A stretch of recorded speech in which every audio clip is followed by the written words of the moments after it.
Hi Barry, how are you? I'm pretty good. How are you? I am good. Good to see you. Same here. And I just want to ask our viewers if our voices are clear, if Barry is audible to you, and if I am also audible to you clearly. If you could just put a thumbs up, Darren, if you could put a thumbs up. Richie Jain, thank you for joining. Chemo16, thank you for joining. If you could just get a thumbs up, then we can start the session with Barry. G Max World, thanks for joining. Subhash Jain, thanks for joining. Okay, so we've got the Kranti Jain, thanks for joining. We've got the thumbs up, Barry. So, first question, obviously, how are you doing during these times? I'm pretty good. It's been a pretty challenging and pretty tough 3 months, but Yeah. I think life is beginning to return to normalcy. So I'm looking forward to see what the next 3 months hold. I'm looking forward to the upcoming cricket finally. There's also football starting next week. Yeah. So I'm just looking forward to seeing some sports again on television and enjoy. Finally, something to look forward to in the sporting world. Correct. Yes. So, the viewers who are joining us for the first time, this is our fifth Instagram live session with Barry Wilkinson. We had a really successful one with Azhar Ali and with Lewis McManus and a couple of others. I just want to tell people who are joining for the first time, Vitae Sports is a sports management firm based in the UK. Darren Long is the founder, and they have offices in Pakistan, in America, in South Africa, and in England. And they're representing players like Pat Brown, Ashley Giles, Azhar Ali, Sandeep Lamichhane, to name a few, and Barry Wilkinson, who is with us right now, all the way from the West Indies. So, just to give some brief news, cricket is coming back. The West Indies have reached England to play a test series which starts on the 8th of July. And Vitae Sports latest news is that James Bracey and Pat Brown are training for the West Indies tour. So that's good news for Vitae Sports. So I will start now. Barry, thank you for joining us. And the way we do it is we want to start with a quick lockdown rapid fire, if you wouldn't mind, just to know what you're doing. I mean, a new skill you've learned staying at home. A new skill, patience, is my newest skill that I've learned because I've got 3 kids, and they're all Yeah, separate homeschool, and yeah. I'm also self-employed. So I'm trying to do my own work while helping my wife with the kids. It's been a very testing time. So patience is the new skill I've learned. I'm a good cook, so I cook Oh, every it's day. good. So that's not a new skill. Okay. What's been the highlight of the lockdown till now? I would say the highlight has been bonding with your kids because Yeah, before you would have perhaps only had like weekends or after school to try and do something entertaining with them. yeah, But now you've been able to do that 24/7. My son learned to ride his bike for the first time a couple of weeks ago, so now he goes yeah. riding every single day, and then he plays cricket as well. So I think that's been the highlight of the lockdown for me. Darren Long is commenting, feel your pain, Barry. Darren can feel your pain. I know he's Okay. in the same boat. Moving on, the best movie or series you've seen during this lockdown? I was watching actually a series called El Chapo on Netflix. Yes. Yeah. If you've ever seen El Chapo. I've Yeah. not seen it, but I've heard really good reviews about it. Yeah, so I was very much clinged on to El Chapo when I had downtime. I thought it was a very interesting series. It's a real life story about the drug kingpin El Chapo Guzman, Joaquin Yeah. Guzman, and it was just interesting to see how he started life and how he got involved in that illegal trade and the things that happened. So yeah, I was pretty hooked to that, and I watched The Heist as well. Money Heist. Many Heights, yeah. Okay. Okay. One thing other than cricket you are missing the most? Traveling. Traveling? Yeah, I miss traveling. I mean, this time I would have been in England right now because I was coming to Yeah. do the series. And before that, I would have been probably doing IPL from Dubai because I was supposed to do radio commentary from Dubai for IPL. So I think I miss traveling the most out of everything. And then I mean, I don't know how much traveling I'll do between now and the end of the year. I don't think it's Yeah. 100%. So I think I'm going to miss that most of all. Okay, so that sets the ball rolling. Thank you for answering really well. We have Mehak Jain, Aditya Jain joining. Lewis McManus has joined. Hi, Lewis. Hope all is well. Oza24, Monique. Hi, guys. I hope you all are fine.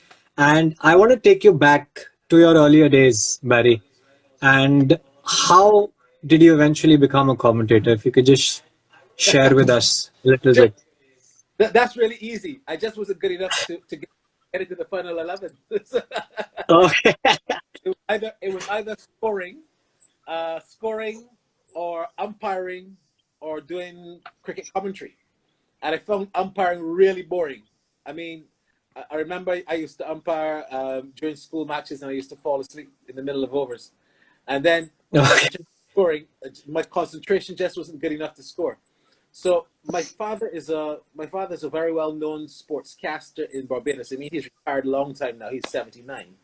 But I grew up around cricket all my life. I was always watching at cricket. I was always going to games, sports, and like I said, I played cricket a lot at school, but I was not really good enough to get into the team. I mean, I went to youth trials, and I played with the school team and so on, but I was just never good enough to perhaps break into regional setup or international setup. So I just went into the next best thing, which was doing commentary, and I've been doing it for quite a while. What role did your father play, I mean, in your young days to actually, help you step up the ladder of actually becoming a commentator? Well, he actually got me involved in starting a cricket sports column. It was a column called Sports Talk in a newspaper called the Barbados Advocate, and I started that while I was still at school. And then when I finished school, I studied mass communications. So when I finished that, I was always involved in sports, but I still did my column throughout. And then I got a big break in 1997. I went to work with the Caribbean Broadcasting Corporation when I was a sports reporter, sportscaster. And then I started commentary like on the weekends because in Barbados we play cricket every single weekend. There's a lot of organized cricket, and I just got started there, and then it just grew and grew and built till I actually got into do regional cricket and then international cricket. What makes commentating special for you? I like radio commentary a lot because you can set the picture to the listener, sorry. Yeah.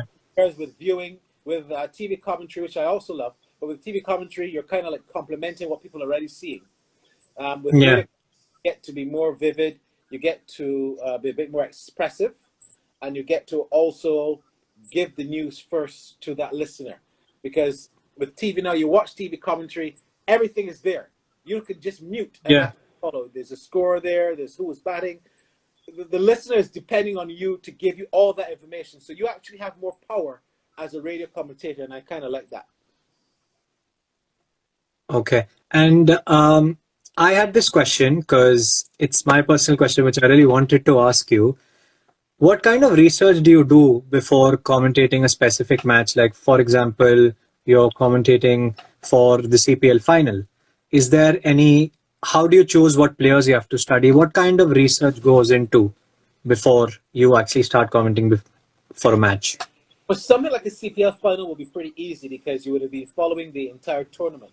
So you would have just been keeping an eye on who are the players that have been the major ones that created the impact for that particular team. So, for example, like last year when we did the CPL final, it was the Tridents versus Guyana. And the Tridents had a couple of consistent players, and we all had the stats on them. But one thing that the Tridents have not done before is win. They have never won. Well, they did win in 2014, but that was because the rain washed up the final. So this is the opportunity for them to come against a team like Guyana who are unbeaten because Guyana had won every game. And this is an opportunity for them to actually win outright, and they did so. So it was just a matter of getting all the stats and the facts on all the players representing, and then who's in form coming into that final. It was just, that's the most thing to do, get the stats, facts, and players, and just keep your listeners in tune to what's happening with those particular players and how well they've been performing leading up to a final or a particular game. Has there been any situation where you've actually thought, right, this is the player I actually need to maybe see highlights of his game, or maybe, read a little more about him? Or maybe I could add a little bit of humor, maybe I read some articles. Is there some incident you could share with us? Let's see, a little humor, a little humor. There's several times when I think I might have been just a bit too humorous. I remember during the World Cup last year, I can't remember the game. I think it was at Swansea, where the umpire had two balls in his pocket, and as the over was about to start, the ball dropped out, and I said, "Oh my goodness, the umpire has just lost his balls." And it was quite funny because I think some people at the ground might have been listening to the commentary, and there was a bit of a smirk around the ground, and then everyone started smirking, and the match stopped. We had to pick up the balls. The balls like rolled out. But that's just something I can remember. I'll think about it and perhaps remember a couple more instances where humor came in when we were doing commentary. Was that something spontaneous? That was very spontaneous. Sir Clive Lloyd was next to me at the time, and I think he added a couple of jokes about something similar, but it wasn't with balls, because back in his day he said that. So yeah, it has happened. It's happened, but it's just most of the time it's usually spontaneous, because things like that happen on the spur of the moment. You gotta be sharp. So we've got questions from the viewers. I just want to tell the viewers that I'll just be, after a couple of questions, we'll be taking the viewers' questions. So if I've seen 3 or 4 coming in, so let me just ask a couple of questions, then we can carry on with the viewers' questions. So I want to ask you, if you said something in real time, right, regarding a decision, because it's real time. If you've said it, you cannot change it. Yeah. It's done. You've said it, right? And you've said something and it turns out to be wrong at that moment. When you're live, how do you handle the situation? That's a good one, because it has happened before. And sometimes you just have to apologize and say, look, I got it wrong. I remember in a regional cricket game, I think we were doing a game in Jamaica, and I said something that was totally wrong. And at the end of the day, the cricketer came and someone probably told him about it, and I apologized on air, but no one told him I apologized. So he came and he just gave it to me. He really let me have it. He told me some very short words. So I think it's best to always apologize if you're wrong. You're never going to get it right. Cricketers get it wrong. Umpires get it wrong. Commentators get it wrong. But it's important just to acknowledge your mistakes, apologize, and move on. Okay. And has your commentating style, does it change over the various formats? Like in Test cricket, you're doing 5 days of commentary. In T20, you're doing 8 overs in one innings. In one day, you're doing maybe 25 overs in one innings. Does it change the type of commentary style? Most definitely. In Test cricket, it's pretty challenging at times, because there's a lot of downtime, and you have to have stats. You have to have a lot of stories that you're gonna want to tap into. You want to tap into your comments man, who's usually a former player, to tell you about some stories, because a lot of the times you're not saying anything because it's pretty dull. For T20s and ODIs, T20s especially, it's always action-packed. Yeah. So you're always high-pitched, you're always excited, you're always going. And I think that is more enjoyable as a commentator to do sometimes than a test match, which could be a bit dour. So I would have to say, yeah, they do change. It does change in terms of what format you're commentating. Like I said, T20 is perhaps it's much more fun to commentate at times. Yeah. We've got Kevin Sinclair joining us. Hey, Kevin. Do you want to say anything about Kevin Sinclair? I can't remember if I ever did any games with Kevin, but he's a pretty good talent. Kevin, I hope you're enjoying, and I'm sure that he's excited to see some cricket happening soon too. Yeah, we just want to tell our viewers that Vitae Sports, Kevin is with Vitae Sports. Kevin Sinclair, he's a young all-rounder from Guyana. So please do check him out. And okay, let's move on. I got to take some questions now, Barry, because we've got a lot of questions coming in. I'll take some from the fans.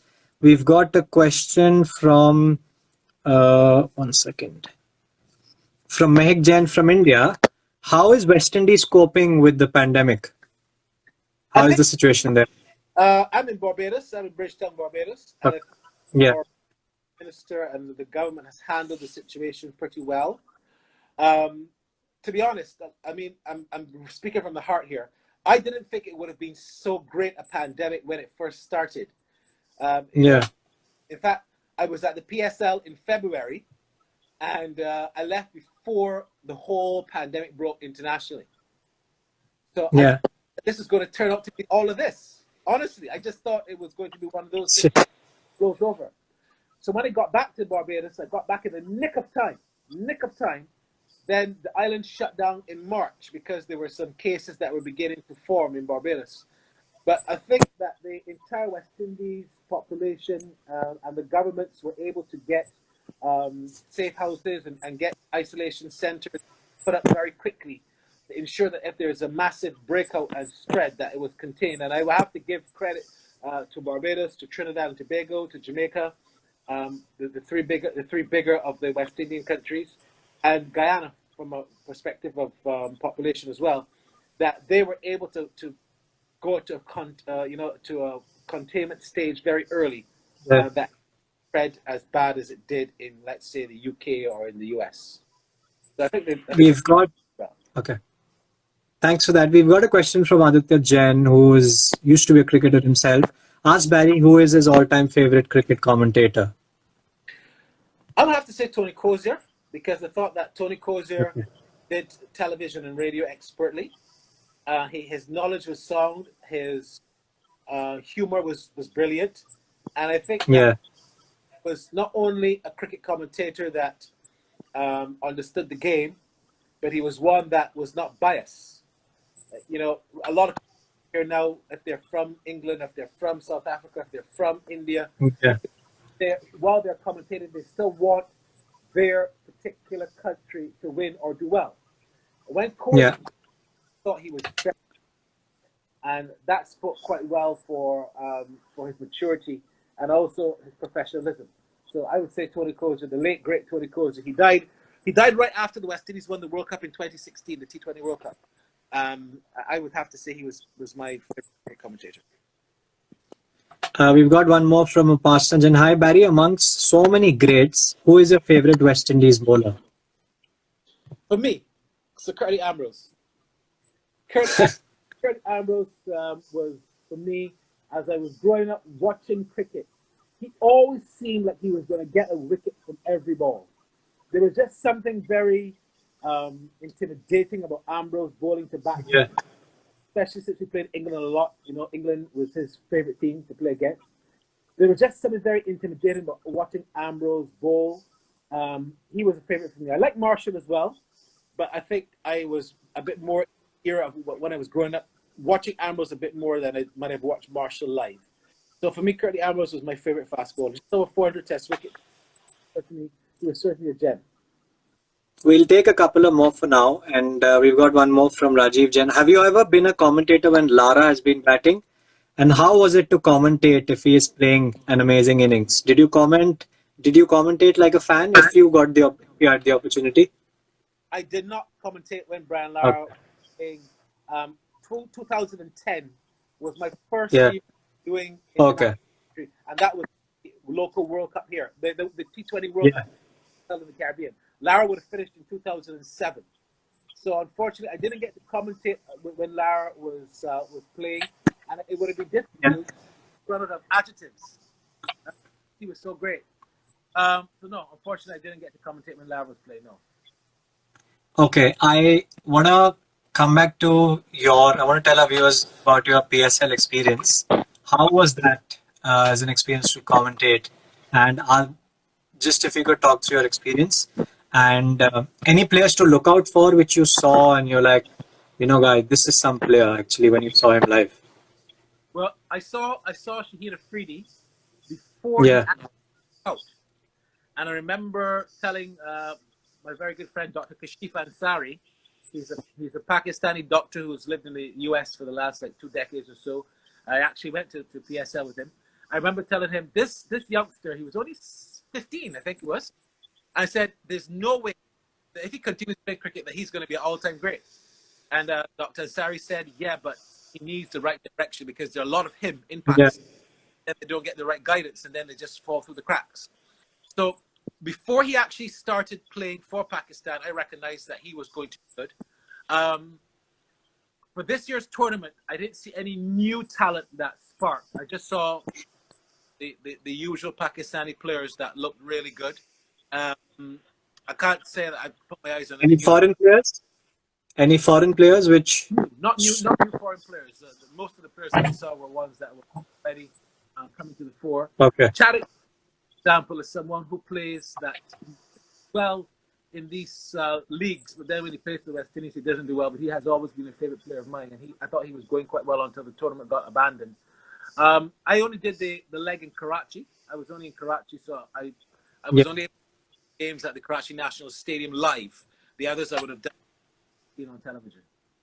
Your voice is cracking in between, Barry. If I just want to ask the viewers, is Barry's voice clear to you now? If you could just send a thumbs up, because it's just breaking in the middle.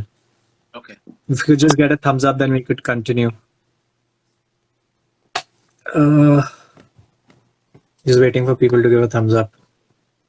Young Wilkie, hello. Shrey Jain, hello. Thanks for joining. If you could just send us a thumbs up. If you could just say it's cracking, your voice is breaking, Barry. That's what they're saying. Okay, now it's fine. It's clear. Yeah. So I want to take you to maybe what memories do you have of the great West Indian team? Have you seen maybe videos of them, the 70s, 80s team? And that's like a phenomenal team, arguably one of the greatest teams of all time. And when you were growing up, do you used to see matches or do you used to see highlights? What first memory you have of watching that team? My first memory was in 1983. I was about 8 years old, and cricket. I don't think it was not live on television because what I saw wasn't live, but there was a very big program on television which showed cricket highlights. And I remember the first cricket highlight I saw was the 1983 India versus West Indies series. And that's when I saw Malcolm Marshall really for the first time. It was a little, but I remember I was telling my dad, he looks really great, but he's so young, Daddy. He's so young. And my father said, yeah, he just broke out into the team. Michael Holding is really the real giant of cricket. Yeah. Holding would teach him a couple of things, and that was my first memory. And then there on in, it was just watching Viv Richards. Clive Lloyd was at the coming on to the end of his career. He had just lost the World Cup, so he had a lot to prove. And then I fell in love with Richard Richardson. He was my favorite cricketer. He was my first favorite West Indies cricketer, followed by Ambrose Lara, Desmond Haynes, Gordon Greenidge. So. Yeah, my memories would have started in the 80s, the mid 80s, for sure. Okay, so now you got to be ready for this, Barry, because I want to put you in a tough situation now. I want to give you I want to take you back to 1983, the year you're talking about, and I'll give you a situation, and if you could maybe just try and commentate live for us, if that's possible. It'll be interesting if you could just try. We just want to hear that there's a match going on. So I'll give you the situation. It actually was a live situation, which was talked about a lot.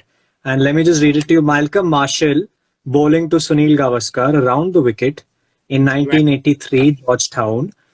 And Sunil Gavaskar was on 49 and he got hit on the head by Malcolm Marshall. He's bowling around the wicket, bowling those bouncers. So I'm giving you a situation when a similar situation. Malcolm Marshall bowling around the wicket. He bowls a bouncer and he hits him. He hits Sunil Gavaskar on the head. He's on 49. So I've given you the situation. If you could just give us like a 20-second or 30-second piece of how would you commentate.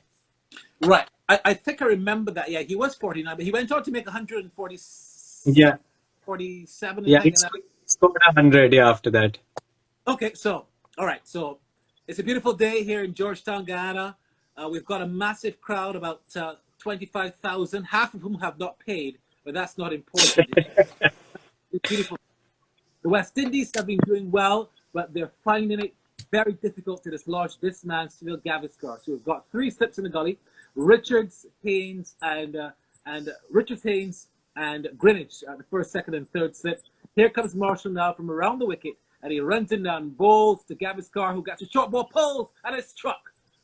Gavaskar's hit in the middle of the head, it looks like to me. This doesn't look good. And remembering Nari Contractor when he was struck similarly, I hope this is not going to be the similar case. The men coming on. Marshall is also surrounding him. He's being serenaded now by the West Indies team. And poor Gavaskar down, but I think this is the only way they would have got him out because he was so solid, and he's now down on the ground. We hope it is not too serious. Gavaskar retiring hurt for 49 by Marshall, and the West Indies have got a blow, but one that they would not cherish. Amazing. I have to clap for that. That's really, really interesting. I could actually visualize it now. I've not seen that innings, but I could visualize it now the way you did it. Yeah, I would love to go on because he got 100. I think he came up back and he made 145, Yeah. something like that. Yeah. And you know, the interesting part was before those test matches in that series, he was not getting runs. And the West Indies bowlers were all over the Indian batsman. And he was the only batsman to actually, and getting hit on the head and then playing an innings like that. I mean, it's just commendable. In that test match, Viv Richards, I can remember, he dominated. I think he got 100 in that test. Yeah, I think 1950. I think Viv got 100 in that test, and many people did believe that when they saw this little man Gavaskar come out to play, that he would have handled the pace bowling of Marshall, Marshall and Holden in particular, and he was very dogged. He was one of the best, I think, Indian, if not the best Indian opening batsman to play. Yeah, he was probably the best opening batsman of all time, to be honest. Sunil Gavaskar was a world-class player. He didn't only score runs in India. He scored around the world. And to around the world. the pace of the West Indies in that heyday, it would not have been easy, but he did it with aplomb, and he was really good.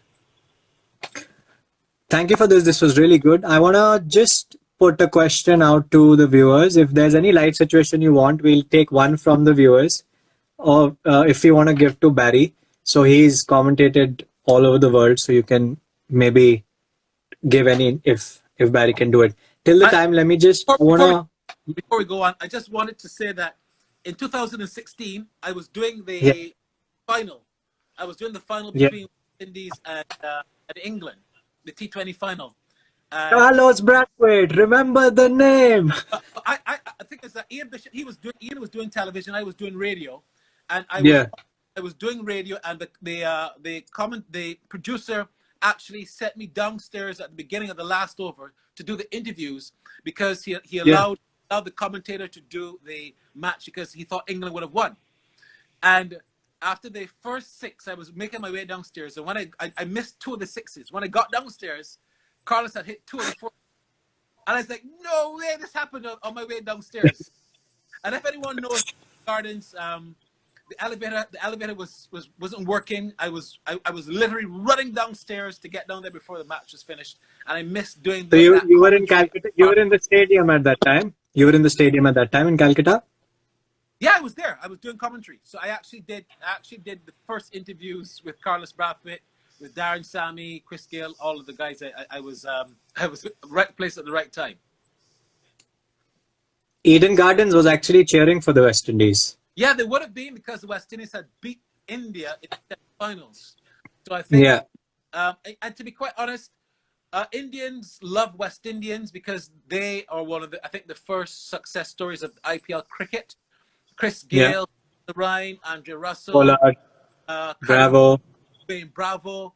Those guys have really done a lot for cricket in India, IPL. So, absolutely. I think Indians love West Indies cricketers, and that's why they would have been backing them to win that final in 2016. Okay, before we take the live scenario, I just want to ask you about the current West Indies team. What are your expectations from the current tour of England? Any players to look out for? I mean, the team is pretty well known. Someone like Cornwall, Raheem Cornwall. He's never played for the West Indies in England. He's an off spinner, and I would say he's an all-rounder more so than a batting all-rounder. I think that Raheem Cornwall could be the surprise package. I'm not quite sure how the conditions are going to be in Manchester and in Southampton. Southampton pitch tends to be very slow. I'm not a fan of Southampton at all. I'm really sorry that they have not stuck to the original of Lords, the Oval, and Birmingham. I really would have imagined that they could have stuck to that once they were going to England. I really am disappointed by that. However, based on conditions, Kemar Roach, I think, could be a handful if he gets the ball to swing or reverse swing based on the conditions. And Jason Holder, but I'm looking out for Raheem Cornwall on this tour. I'm worried about the West Indies' batting because their batting is none of the batsmen average over 35, which is I mean, a West Indies team going to England and none of the batsmen average over 35 is really not a great record to speak about. And I'm a bit worried about how their batting is going to perform. Okay. I actually wanted to ask you regarding, we've got a question about, they're saying that Jason Holder is a very underrated cricketer. And Shai Hope what's the future for Shai Hope? What can he develop more in his game? Well, Shai Hope is a really good one-day cricketer. He averages over 50 in one-day internationals. But Shai Hope's average in Test cricket is only 28. Yeah. Only centuries that he's ever scored are two, which were made in the same match in Headingley in 2017. So he has not scored a Test century. We're talking about just under 3 years, which is a long, long, long time. It's way too long. And I think he would be very disappointed with that.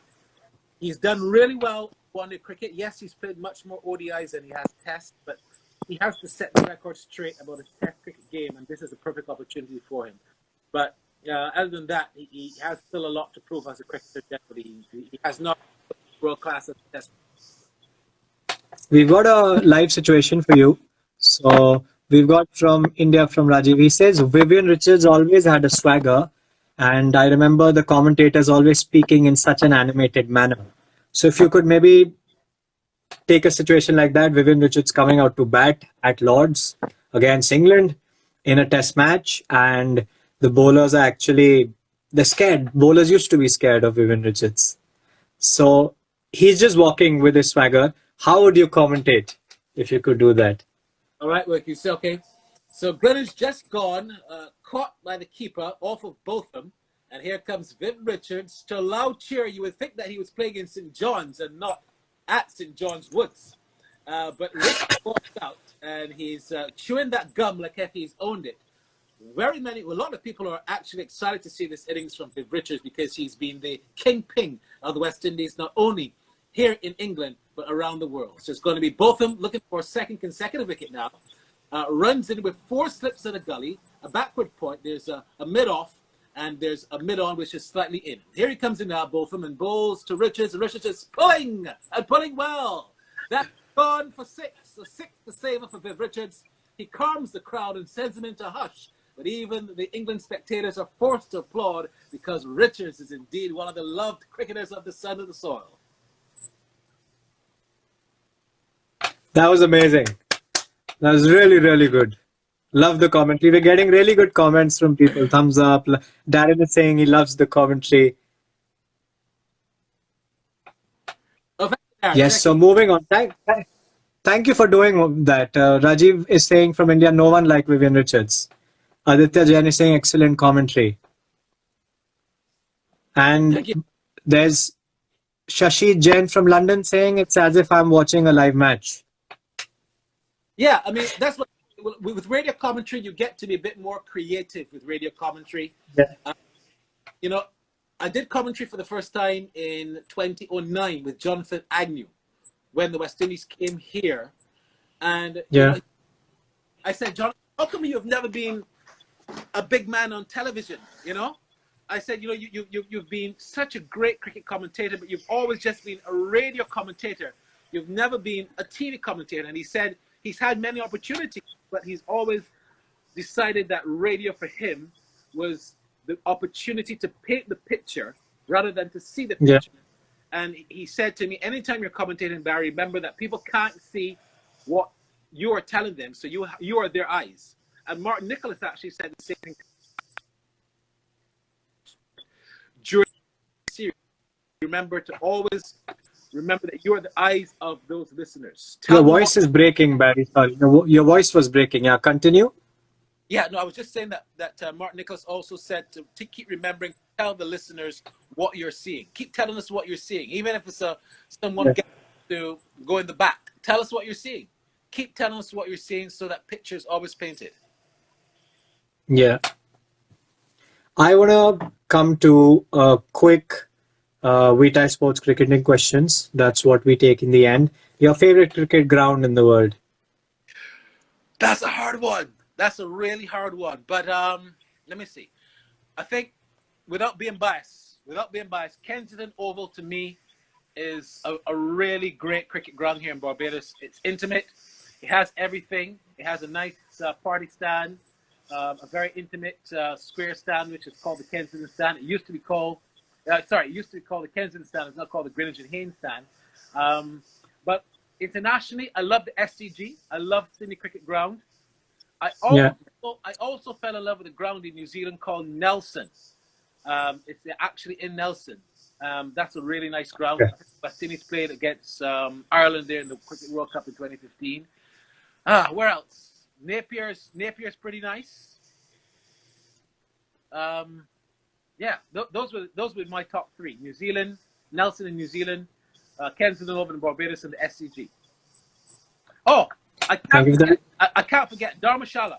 Dharamshala is the most picturesque. Dharamshala, yes. Yeah, North India, yeah. It has snow in the mountains in the back. Beautiful. Dharamshala is really nice. Yes. Kohli, Smith, or Williamson, the better batsman currently? Kohli. There's no doubt about that.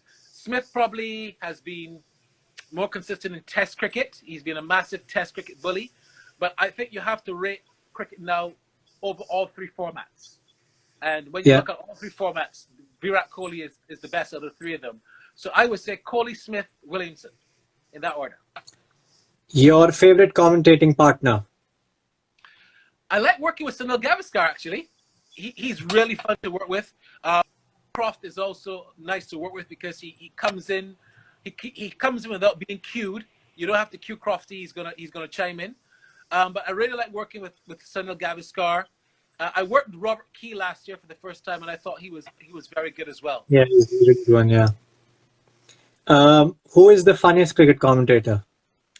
Jonathan Agnew. I love Aggers. How about Danny Morrison? Yeah, Danny's funny as well, but Danny does a lot of television. Yeah, Danny's good. I also like Ian Bishop. Ian Bishop is brilliant. Ian Bishop is probably the most balanced cricket commentator right now in the world. He almost comes across as a lecturer because he's so knowledgeable. Yeah. And he absolutely. He really teaches you about the game when he's commentating. So yeah, he's good. He's really good. Okay. Test, one day, or T20, the toughest format to commentate in? Test is the most difficult because, like I said, there's a lot of downtime. You have to keep bringing analysis. You have to keep the listeners interested. I think Test is more difficult than 50 over and T20s because there's just a lot of downtime, a lot of points always to fill in, a lot of things always to get across to the listener. So I would say Test. I will be naming the commentator and you just have to answer with one word, whatever comes to your mind. Okay, ready? Nasser Hussain. Biased. Okay. Mark Nicholas. Entertaining. Okay. Ian Bishop. Lecturer. Lecturer. Yeah, you said that. Okay. Coming to Rob Key. Insightful. Pomi Mbangwa.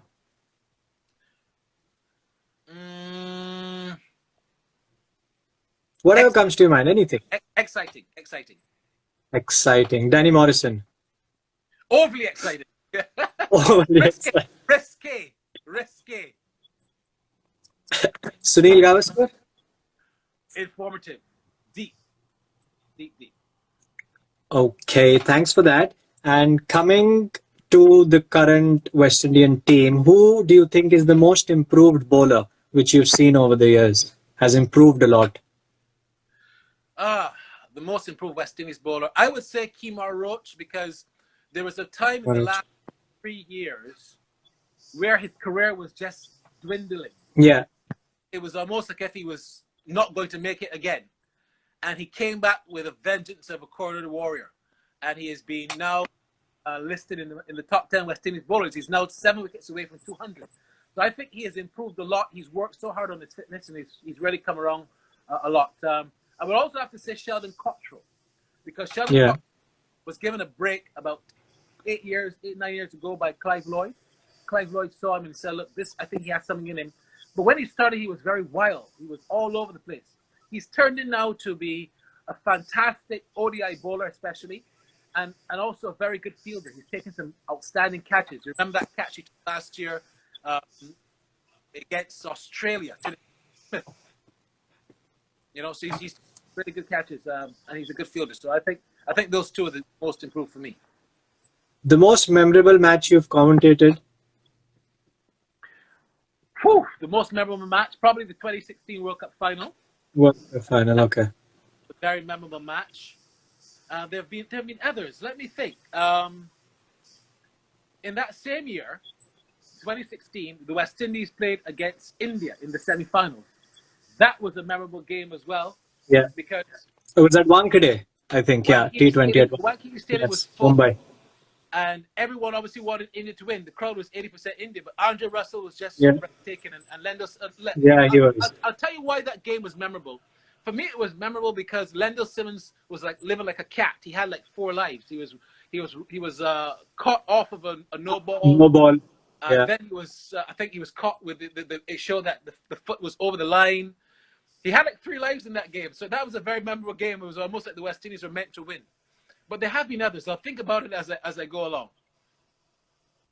What is it with the current West Indies team of the past 4-5 years? If you look at them on paper before a tournament, you're like, they're nowhere close to even, reaching the semi-final or the quarterfinals, and they end up winning the tournament then.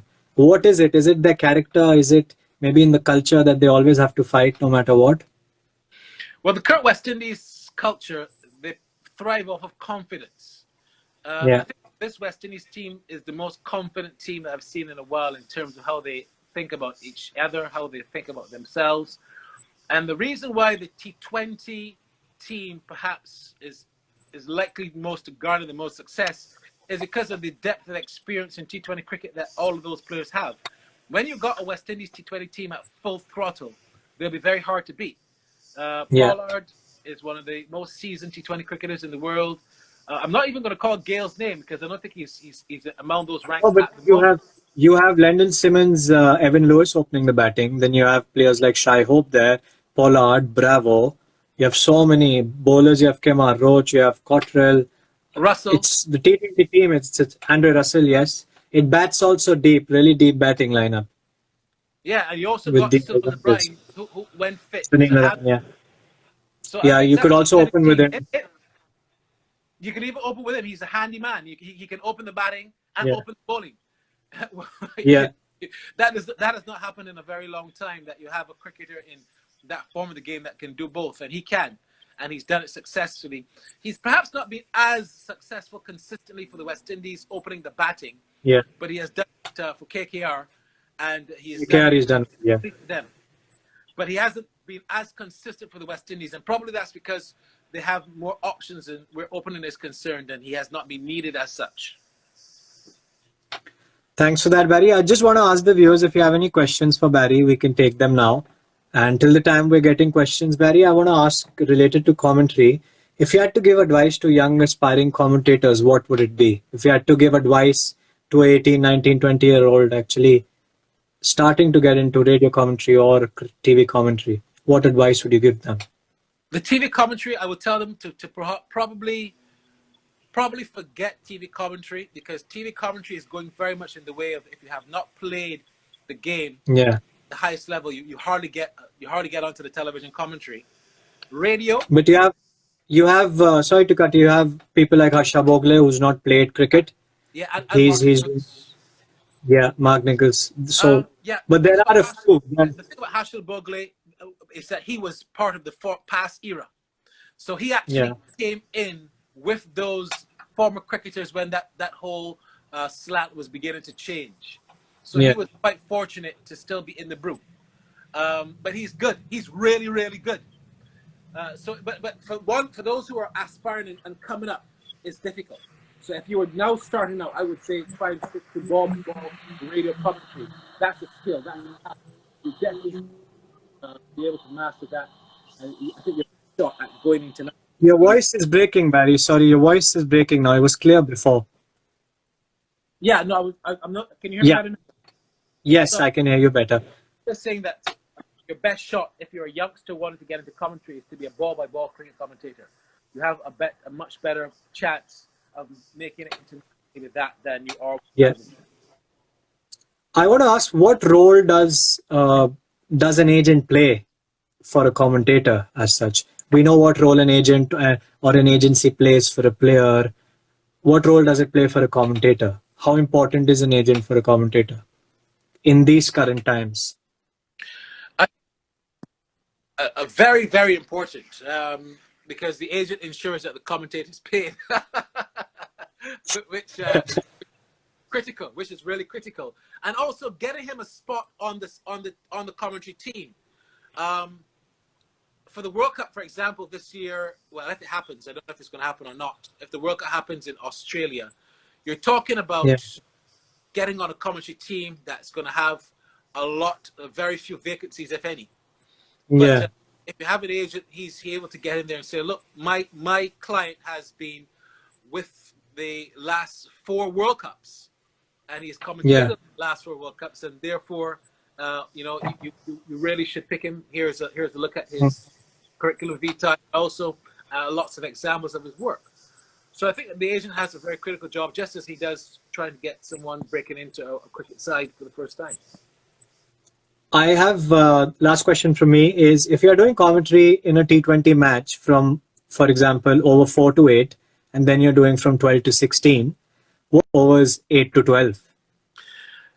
Just watch the game, get a feel for what's happening, so you don't repeat anything that might have been said. And you should also, I think it's always important when you're doing commentary to stay in the back of the commentary box and listen to your commentators or listen on the radio. So you understand what is perhaps the topics that they're discussing, and understand what are the relevancy of the things that they're saying. So when you come on to commentate, you might continue a conversation and still sound relevant.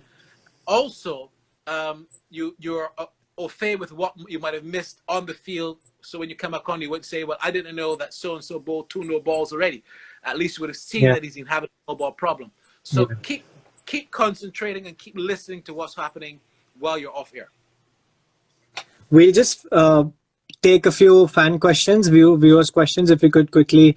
We've got one from Aditya Jain. According to you, most loyal fans and the most crazy fans in the world, who are they in cricket? Indians.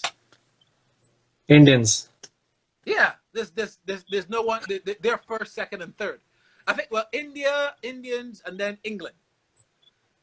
England, yeah. Indian fans travel everywhere, wherever they're playing. If they're going to be playing in Timbuktu, Indian fans are going to be there. I think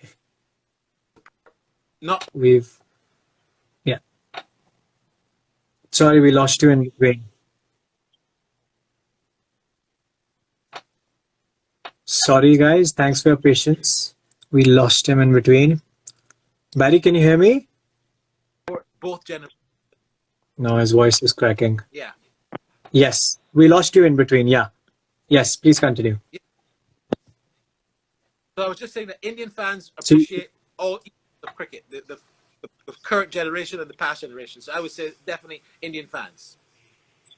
We've got a question from Darren Long, who's the founder of Vitae Sports. He is asking, where does the current West Indies game compare to the highs and lows from the 1980s onwards? Well, this team in Test cricket, for example, this team has had limited success. They've had some success. They are the holders of the Wisden Trophy. They beat England here 2-1 last year. And then before that, they had the opportunity to draw with Pakistan. There was a bit of a brain fade from the big tall fast bowler. He went to swing and hit the ball for 6 when they were just trying to develop the last couple of balls, Shannon Gabriel. And then they also beat Pakistan in Sharjah. The year before that, they beat England in the West Indies to draw the series. So they've had patches of success, but they cannot nearly compare to the West Indies of the days in the 70s and 80s. Cannot nearly compare. Clive Lloyd and Viv Richards. But do you think they're heading into the right direction? I think they're heading into the right direction, but they might just be taking a bit long to get there. They'll need to put their foot on the pedal a bit more. I remember when Graeme Smith took over the South African team, he was only 22 years old. And many South Africans and cricket fans around the world did not think that he could have led South Africa so admirably for so long. And when Graeme Smith took over, there was the rise of Jacques Kallis. You know, Graeme Smith as well, he also rose to success. And in him rising to success, he helped South African cricket a lot. So I think Jason Holder just needs to put the foot on the pedal a bit more if he wants to have that success with this West Indies team, because South Africa did a lot when Graeme Smith took over. And he also pulled along a lot of other players with him. Okay, I'll just take one last question. Mehak Jain from India. How was your first experience of commentary? The first experience was a very shaky one because I had no stats, no facts. I didn't know what the market would have dictated, so it was a very shaky. And I actually might have muddled a couple of words due to nervousness as well.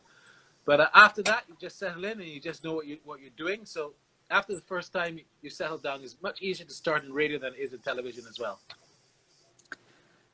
That brings us to the end of an amazing chat with Barry. Barry, thank you so much for joining us.